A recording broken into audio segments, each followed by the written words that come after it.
group, excuse me, and comparing other groups to it. Next slide, please.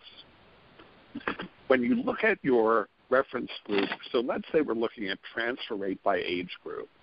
This would set up your 18 to 21-year-olds as your primary transfer, as your reference group.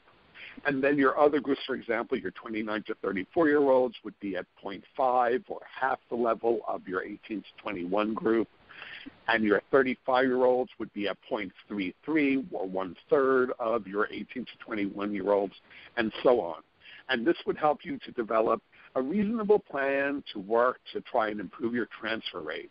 But what you miss when you're only looking at it this way, next slide please, is that 24% may not be that great a transfer rate for your reference group. So when we work with you, we will encourage you to look at the big picture and get a sense of not just how do your underperforming groups compare to your reference group, but how can you work to improve how all groups are performing.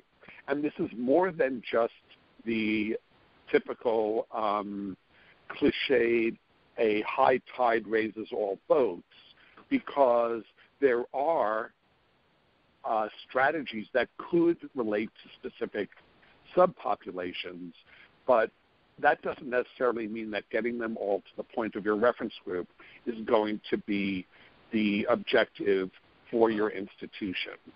Something else to keep in mind when looking at your data is that the ends can start to get rather small. Some of your subpopulations, when you disaggregate it, really end up with small ends, and you don't want small populations